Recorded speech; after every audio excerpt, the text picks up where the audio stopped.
It looks like, to me, that you wanted to get caught. I don't know. You pled guilty to murder. But you don't use that word. I think that I had a lot of trouble accepting that word for a long time. You are hereby sentenced 2 consecutive life sentences, 127 and a half years of parole ineligibility.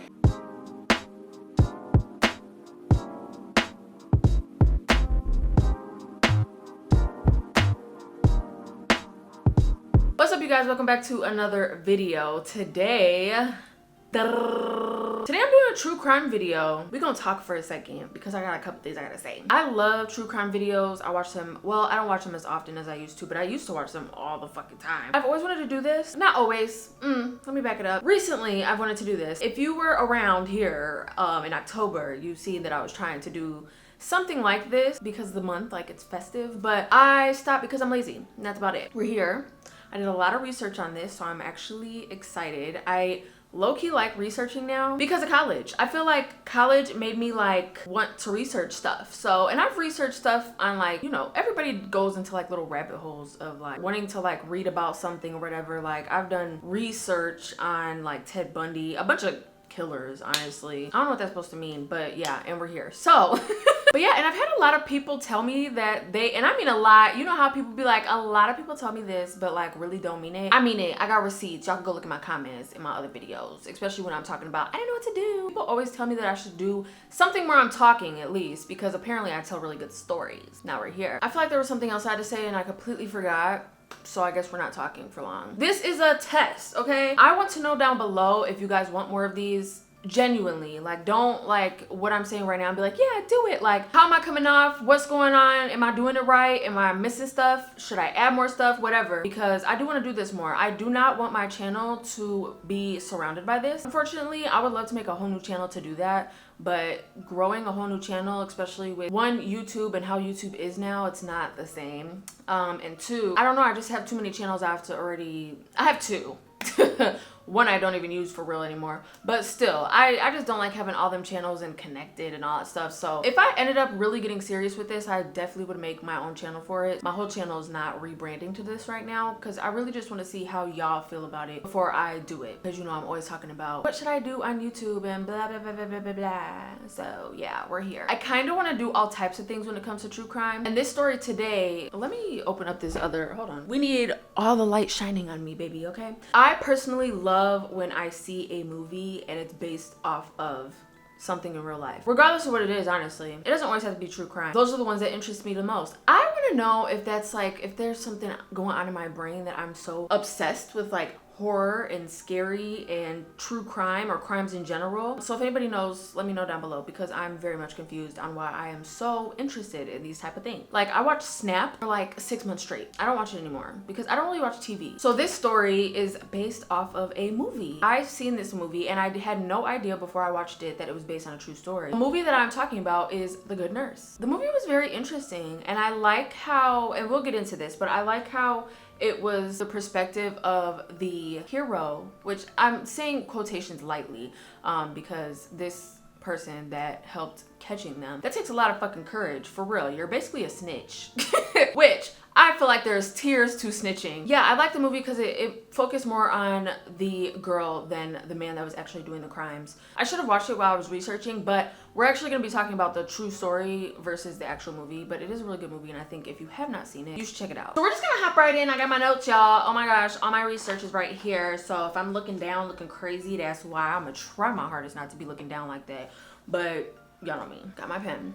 I'm getting comfy. Before we get started on the actual true crime, I do want to talk about a little, just a little synopsis of the movie. There's this nurse, her name is Amy Loughran. Basically was the hero in this situation because she was shocked when one of her colleagues, Charlie Cullen, was found guilty for over a dozen murders in 2 different states. Over the period of 16 years too. Y'all gonna see this pen, because you know I talk with my hands, baby, and one hand is occupied, so y'all go see this pen. She was a part of the plan to incriminate him. That has to be a lot of stress, first of all, because I don't know. I ain't gonna say I'd never do that, but it's scary because he's a killer. So like, she took a lot of risks to get him incarcerated. And it's so crazy because like stories like this, you don't really hear about unless you, one, live in those towns, or two, you are a part of it. Like, I never knew that this happened until this came out. And there was a book that was published about this too. I don't read, but still, like, I had no idea about this story until the movie. First, we're gonna talk about Charles Cullen. So from 1988 to 2003, which is 16 years, he was going to 2 different states, 9 different hospitals, killing people. Can I say that? I hope I can. YouTube, don't do too much.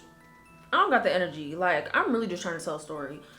I wish I had like a projector that was like right here so I could just be like, but it looks like I'm looking at y'all, but I don't. So like I said, in the movie, they only gave out relevant information about Charles and wanted to focus more on Amy because you know how the audience be. They be fascinated with these killers. They be fascinated with these killers in general. Like, it doesn't even have to be a movie. Like Ted Bundy, people were sending him all types of letters. He done got a girl pregnant in jail. All type of shit, and that man is sick. And the same with everybody. Dahmer, like, I don't understand it. I feel like you are just as sick in the head if you go to those lengths. I'm not gonna sit here and say that Ted Bundy was an ugly man, because he was not. However, actions speak louder than looks. I don't know what to tell you. Like, action, like, no, never. Yes, he was good looking from afar. Up close, scares the shit out of me. While doing research, it was actually not that hard to find out kind of his origin and where he came from and possible reasons of why he was doing the things that he was doing, because he did come up with a very rough childhood, and that does not excuse the way that he was acting, because there is a lot of people to this day still going through stuff right now that are having very rough childhoods and are not growing up to killing people in the craziest way ever. Like, I ain't gonna lie, I'm gonna give it to him. He was smart for that, because you know, a lot of these killers be smart, but they don't be that smart, and he was smart. I'm just saying that. This is my personal opinion, and I also want to say a disclaimer. I'm not trying to offend anybody with my opinion. If you want to have conversations down below, please be respectful. These are real people that have gone through these things, and a lot of these people are still alive. This did not happen that long ago. I do want to be respectful to everybody. My intentions are not to trigger anybody or upset anybody with the things that I say. We're gonna talk about his life real quick, and we're gonna figure out, we're gonna put the pieces together on why this was happening. When Charles was born, it was not stated anywhere that I could find, but his father had passed away. It left his mother as a single parent with 7 kids. He grew up in New Jersey, and he grew up on the struggling side. He claimed to have a horrible childhood and would get bullied a lot in school, which I feel like a lot of people don't. First of all, bullying comes from within. Personally, I feel like when someone is bullying others, you're just putting your heart on your sleeve and letting people know that your life is not that good. Bullying people can go a long fucking way, and it sucks. There's so many different reasons. There's kids that are like 10 years old unaliving themselves because of bullying, and I don't know, it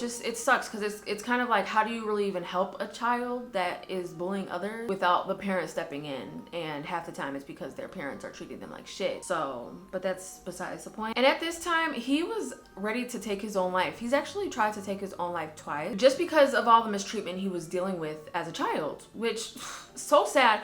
Hearing children want to not be on this earth anymore, that really, like, it like pulls my heartstrings. You have so much life. Like, I don't know, you have so much life. Like, there's been times where I've never wanted or had a thought of doing that. There's been times in my life where I was really down, and I was like, you know what, I'm young, I have a lot more life to live, I could change my life around, this, that, and the third. And I feel like at that age, when you're not capable of having that mindset, it sucks, because they're just like, this is the only option for me, and it's sad. So to backtrack, he was getting bullied all through school, as he claimed. Some of this information is coming from his own mouth, but you know, he's also been lying and doing all this other crazy shit. So this is just what's coming from his own mouth. And then in 1977, he was in high school. His mother died in a car crash. Ain't that some shit? That's fucked up. So when that happened, he decided to drop out of high school, and he enlisted in the Navy. Charles spent 6 years as a nuclear technician, but he was miserable, and it led him to wanting to take his own life again. Is this gonna sound selfish? I don't know. See, this is shit I'm talking about, because this is just my intrusive thoughts coming out, but like, just think about it. In general, just hear me out. So if you are getting to a point where you want to take other people's lives, why not just take your own instead of murder a bunch of people? It's just a question. I just want to know. I don't know. I feel like that's the easier route to go. Was that fucked up? I'm just saying, because it's one of him, and who knows how many he's killed. So like, I'm just throwing that out there. I know that's kind of fucked up, but I feel like when people are like this, they should get what they gave. So now we're here. After that happened, he was medically discharged, and that was in 1984. And this is when he decided to be a nurse. Should have just did it. I'm sorry. I had to say it. Should have just fucking did it. When he was in nursing school, he met a lovely lady, and they were dating for 6 months, and they ended up getting married. Interesting. I could never. But this was back in the day, and I feel like, well, not back in the day. Well, maybe back in the day.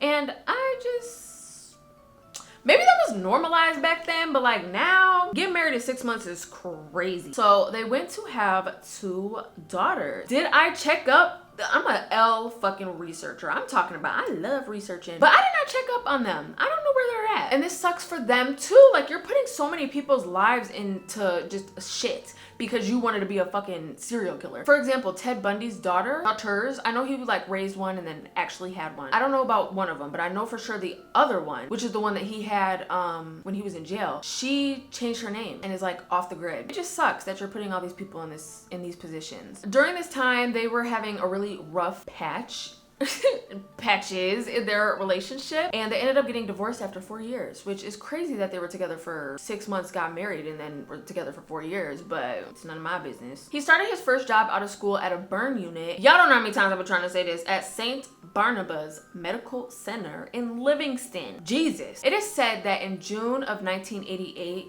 this is when he actually killed his first victim. Let me rephrase that. First known victim. And his name is Judge John Yango, where he injected lethal amounts of insulin into the IVs of this patient and many others. So the hospital did suspect him of tampering with the IV bags. And this was in like January of 1992. So he had already been working there for a little bit, but he had already moved on to the next hospital before they can even do anything about it. So this is when he moved on to the next hospital, and this was Warren Hospital in Phillipsburg. And at this hospital, it has been suspected that he's at least given 3 women lethal injections of digoxin that none of them needed. If you don't know what digoxin is, it took me so long. It's a heart medication. And he said out of his own mouth that, You know, was a very powerful cardiac medication. In small amounts, it slows the heart rate down. In larger amounts, it can cause what's called complete heart block. It does cause death in large amounts. So in January of 1993, he received divorce papers from his wife, who claimed that he had erratic behavior, and that was including harming the family dogs. Hate dog abusers. 100%. Don't hit your dog. I just want to say that. I don't give a fuck what they do. Don't hit your dog. I don't care. Like, don't hit your dog. Maybe if they bite a kid or something. But like, don't hit your dog because they peed on the floor. Don't hit your dog because they ripped up your couch. Like, that is disgusting. It's just disgusting. I'm sorry. Anyways, after he got these divorce papers, he kind of went like, baby boy just spiraled. And he started stalking one of his coworkers. And her name was Michelle. Militia. The fuck? Her name was Michelle Tomlinson. And he actually broke into her home while her and her child were sleeping. I would get up and throw, you know what I learned? I want to tell y'all this real quick. See, this is why I can't do little story times, because I just want to talk about random shit. I've heard that if you do not have any weapons in your house and someone break into your home, take the little top off the toilet seat. Yeah, you know the top that you take out, you when the shit's clogged up, you gotta pull it.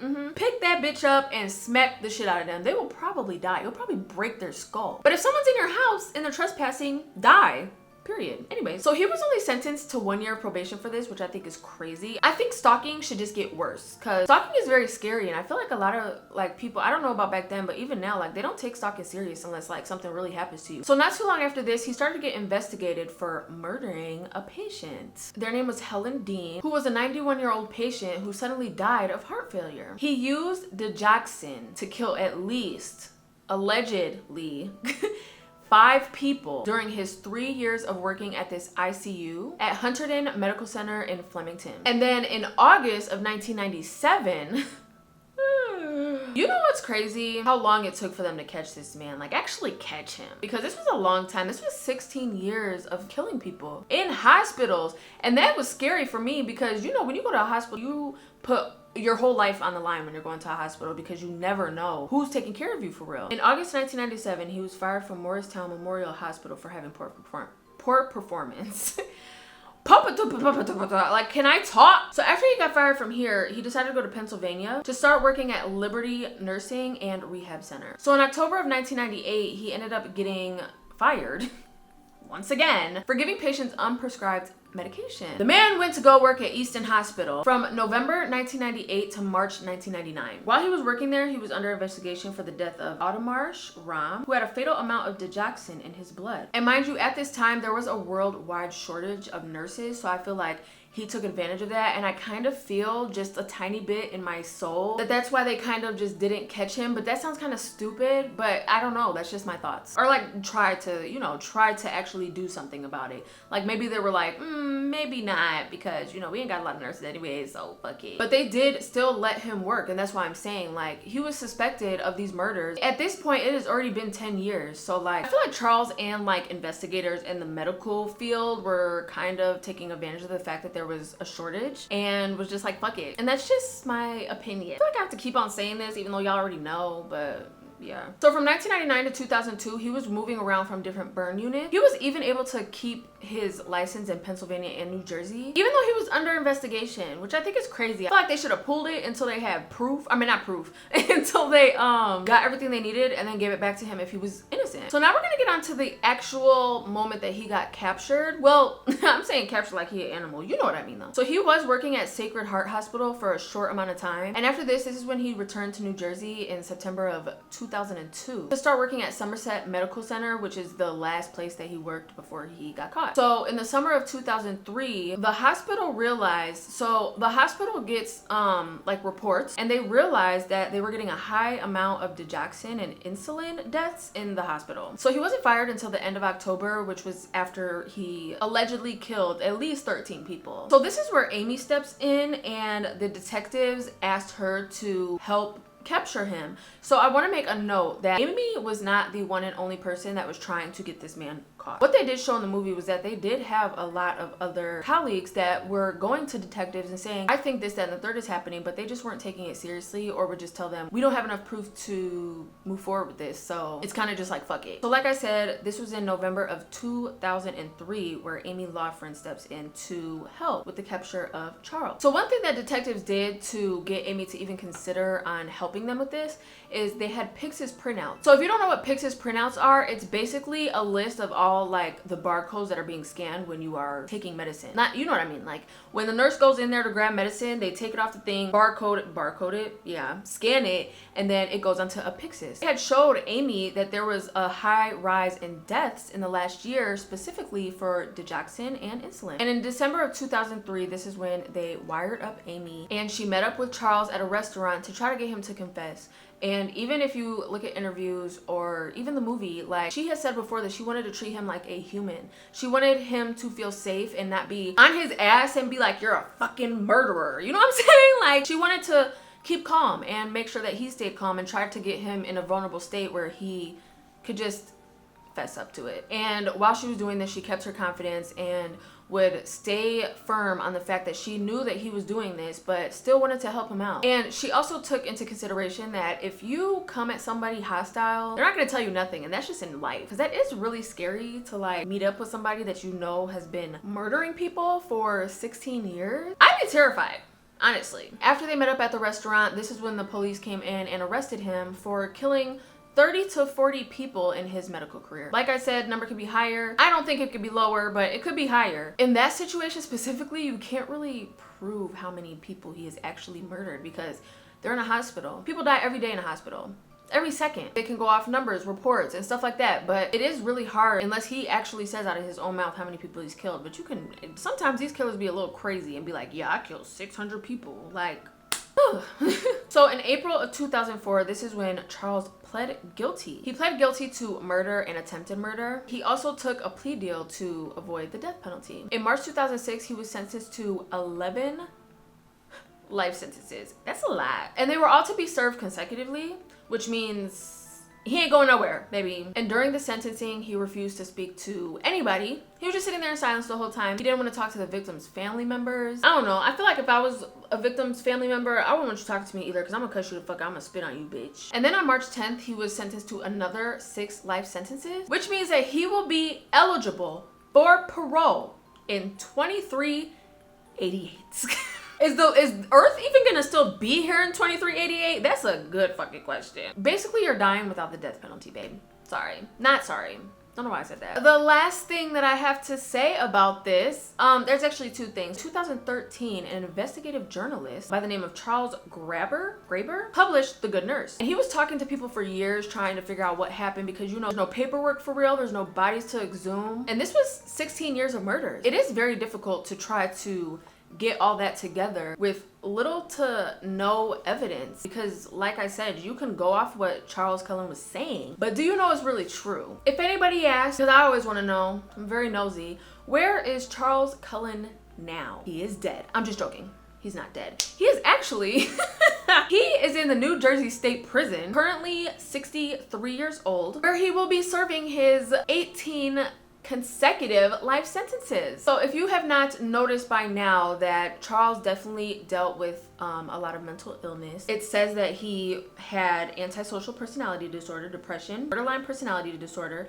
self-harm, and unaliving, the best way I could put it. Would you like to know my thoughts? I think you'd like to know my thoughts. Stuff like this makes you not want to trust people. I'm very scary. Well, I'm not gonna say scary. I'm on 10 toes. Like, I'm cautious all the time of people. I usually like don't even let people come into my house. Like, this is so random, but when I had moved back to my hometown, I didn't let a lot of people that I've known for 10 plus years come into my home because you can never trust people, and it's kind of scary. Situations like this can really happen right under your nose, and I think that mental health is a big problem in a lot of these cases, and mental health is not taken seriously at all anywhere. Honestly, well, it feels like anywhere. You know, I'm from the US. Maybe in other countries it's taken more seriously, but here it's definitely not, and it sucks to see. A lot of things could come out better or be changed for the better, but because of the way that the system is, it just sucks. It's that people don't care, and that's really all I have to say. That is the story of Charles Cullen and The Good Nurse. My camera wanted to die as soon as I was ending. Isn't that crazy? So if you like this video, let me know down below. If I did too much or too little, let me know as well. I do take constructive criticism, but not being rude or nasty. So if you're trying to be an asshole, just keep it or say it. I'm just gonna ignore you, whatever. Yeah, let me know if you want me to do more of these. I had a lot of fun researching for this and just reading up on everything. I don't know, I'm very interested in these type of things, or if there's any other stories you'd like me to talk about. I think for now I want to stick to like true crimes that have movies because I like movies. I love a good movie. Yeah, that's it. That's all I have to say. Thank you guys so much for watching this video. Give this video a thumbs up. Make sure you comment down below if you liked it or not. I'm forcing you at this point. If you came this far, you might as well just say something down below. All my social medias are at the end of the video per usual, and I'll see you guys next time. Bye, y'all.